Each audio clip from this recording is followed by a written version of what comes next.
السلام علیکم ورحمۃ اللہ وبرکاتہ۔ زکوٰۃ کب کس پر کیسے فرض ہوتی ہے اور کتنی فرض ہوتی ہے؟ یہ بڑا ہی کامن سوال ہے اور بہت سارے لوگ اس میں بہت ساری غلط فہمیوں کا شکار ہیں۔ آج میں ایک کلیہ اور ایک قاعدہ آپ کو بتاؤں گا کہ کس طرح ہم یہ پہچان کر سکتے ہیں کہ ہمارے اوپر زکوٰۃ ہے یا نہیں، اور ہمارے پاس جو اموال ہیں، مال و متاع ہے، کرنسی، نقود، جو کچھ بھی ہمارے پاس اشیاء ہیں، ان میں سے کس چیز پر زکوٰۃ ہے اور کس پر نہیں ہے۔ کل انسان کے پاس جتنا بھی مال و متاع ہے اس کو دو حصوں میں تقسیم کیا جاتا ہے۔ ایک جو انسان کے پاس نقدی ہے، کرنسی ہے، یعنی جو کاغذی نوٹ ہیں، وہ سونا چاندی، اور دوسری چیز اس کے سوا جتنا بھی مال و متاع ہے۔ یہ دو قسمیں ہو گئی۔ جو کرنسی، نقود یا سونا چاندی ہے ان کا ایک پیمانہ ہے، اور جو اس کے سوا مال و متاع ہے اس کا ایک الگ پیمانہ ہے۔ کرنسی نوٹ یا سونے چاندی کا پیمانہ یہ ہے کہ اگر کسی کے پاس یہ 52.5 تولے چاندی یا پھر 7.5 تولے سونا ہوتا ہے، اگر یہ مقدار ایک مرتبہ اس کے پاس ہو جاتی ہے تو اس کا یہ مطلب ہے کہ اب یہ زکوٰۃ کے نصاب کو پہنچ گیا ہے۔ لیکن یاد رکھیں، فرضیت کے لیے دو شرطیں ہیں۔ اس نے ابھی پہلا سٹیپ یا اس نے ابھی جو ابتدائی شرط تھی، نصاب تھا، اس کو پہنچا ہے۔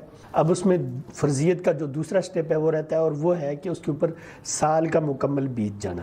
اس کے اوپر جب ہجری سال مکمل گزر جائے گا تو اس بندے کے اوپر زکوٰۃ فرض ہو جائے گی۔ یعنی زکوٰۃ کی فرضیت کے لیے ایک نصاب ہے اور دوسری شرط ہے۔ نصاب کیا ہے؟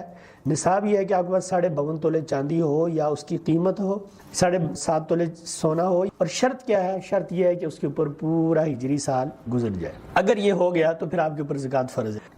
نبی کریم صلی اللہ علیہ وسلم کے زمانہ میں 52.5 تولے چاندی اور 7.5 تولے سونا یہ برابر تھا۔ یعنی سونا اس وقت بھی قیمتی تھا کہ اس وقت 7.5 تولے کی جو قیمت تھی وہ 52.5 تولے چاندی کے برابر تھی۔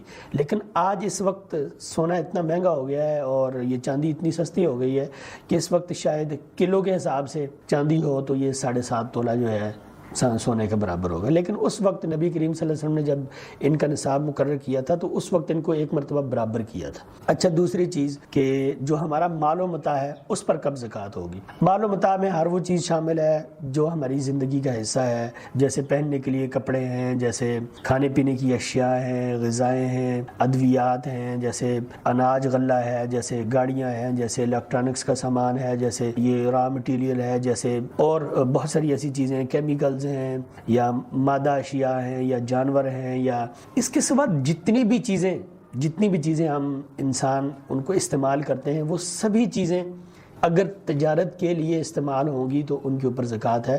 اگر وہ بندے کی ذاتی سہولت اور آسانی کے لیے استعمال ہوگی، جس کو آپ کہہ سکتے ہیں کہ نجی ضرورت کے لیے، ذاتی ضرورت کے لیے، تو اس پر زکوٰۃ نہیں ہے۔ فرض کریں ایک بندہ ہے، وہ جھونپڑی میں رہتا ہے، اس نے ہاتھ پر گھڑی پہنی ہوئی ہے، سستی گھڑی پہنی ہوئی ہے، سستا موبائل رکھا ہوا ہے، سائیکل رکھی ہوئی ہے، رہنے کے لیے اس کے بعد جھونپڑی ہے، اور 3 وقت کا 2 وقت کا وہ کھانا کھاتا ہے، تو ایسے بندے پر بھی زکوٰۃ نہیں ہے۔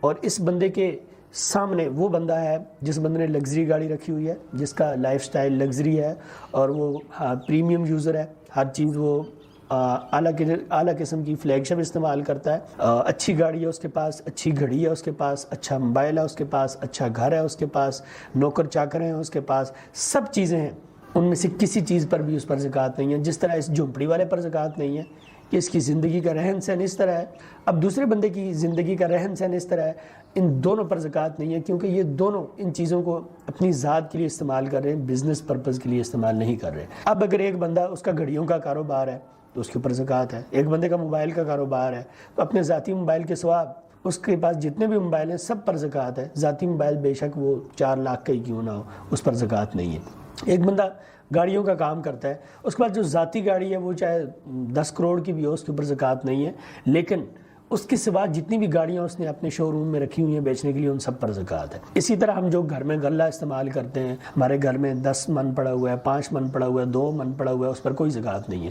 لیکن اگر ایک بندے کا غلے کا کاروبار ہے تو اس کے اوپر اس نے جتنا بھی انویسٹ کیا ہوا ہے، 10 لاکھ کیا ہوا ہے، 50 لاکھ کیا ہوا ہے، کروڑ روپے انویسٹ کیا ہوا ہے، تو جتنی بھی انویسٹمنٹ ہے اس سب کے اوپر زکوٰۃ ہے۔ تو اسی طرح ہر چیز کو آپ لے لیں، ہر چیز کو آپ سمجھ لیں، کپڑے کو لے لیں، جوتی کو لے لیں، اور جتنی بھی انواع و اقسام کی دنیا جہان میں چیزیں پائی جاتی ہیں ان سب چیزوں کو لے لیں، ان سب چیزوں کے اوپر زکوٰۃ ہے اگر وہ بزنس پرپز میں استعمال ہوتی ہے۔ گھوڑا لے لیں، گائے لے لیں، بکری لے لیں، اگر کسی بندے نے گھر میں رکھی ہوئی ہے اپنے استعمال کے لیے، دودھ کے لیے، کھانے پینے کے لیے، مہمانوں کے لیے، مرغیاں رکھی ہوئی ہیں، یا جتنے بھی بھی جانور ہیں، کوئی بھی چیز رکھی ہوئی ہے تو اس پر زکوٰۃ نہیں ہے۔ لیکن اگر ایک بندہ کاروبار کرتا ہے، مال مویشیوں کا لیتا ہے پھر بیچ دیتا ہے، لیتا ہے بیچ دیتا ہے، یعنی اس نے انویسٹمنٹ کی ہوئی ہے، تو ایسے بندے پر زکوٰۃ ہے۔ یہ تو وہ اس حساب سے 40واں حصہ 100 میں 2.5% اس ترتیب سے وہ زکوٰۃ نکال کر جو زکوٰۃ کے مستحق لوگ ہیں، جو زکوٰۃ کے مصارف ہیں، ان میں وہ دے سکتا ہے۔